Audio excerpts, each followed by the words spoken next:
Hey, this is Charlie Flynn McKeever. I'm the Artistic Director of North Carolina Stage Company, and this is... Angie Flynn McKeever. I am the Producing Director of North Carolina Stage Company. And so we're just here to talk about our upcoming 2014-2015 season, which we just announced, and we have a few questions that were sent in by viewers, or somebody. Viewers like you. Viewers like you. So, the first question, Angie, is how do you choose a season? How do you choose a season? And I'll talk about how I choose a season. Well, we have a list of plays that are the ones that we really love. It's sort of a short list of, things that I would love to sink my teeth into as a director or as a producer. And so we start with that list and we sort of go, wow, we could do this and this and this and this. And then we go, oh my gosh, these are too similar or too expensive or some combination of the above. And so then often what will happen is we end up with one play from that list.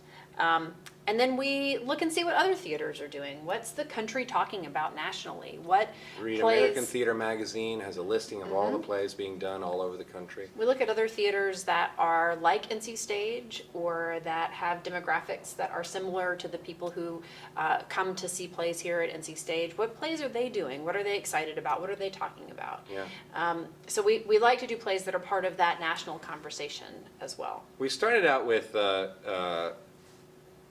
would somebody be interested in being with these people for 2 hours?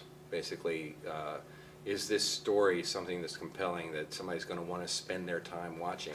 But it's not just that. It goes on to, we're going to spend 3 to 4 weeks in rehearsal with it, plus 3 to 4 weeks of performance, and then months designing and talking to directors and before we ever get started. Before we ever get started. So the question really is, within the affordability of something, because everything costs money, is how do we want to spend that kind of time with this play, and have that kind of relationship with something? Right.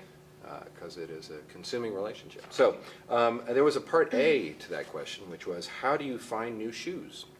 I don't think that's what that says. No, I swear it does. Oh, it shows. How do you find new shows? Well, you talked about reading shows, and I just went to New York and saw a couple of shows, so I try to see as much as I can. And we talked about American Theater Magazine. We also have, yeah, there's. well, I was just going to say, we also there. have a lot of friends who are in the field, obviously, and so it's fun to look at what they're doing, and oh, that would be a great fit for us. And some plays we've gotten from our subscribers and people who come to shows. They've recommended a show, we've read it and been like, Chesapeake we got that way. A bunch of shows we've gotten by people saying, have you guys ever considered this?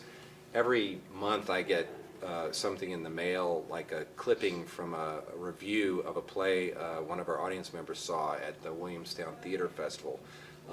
For example, we're looking at a play next season that we're not going to do this season, but that somebody sent us a clipping to it from when they saw it over the summer at Williamstown Theater Festival, so all sorts of ways.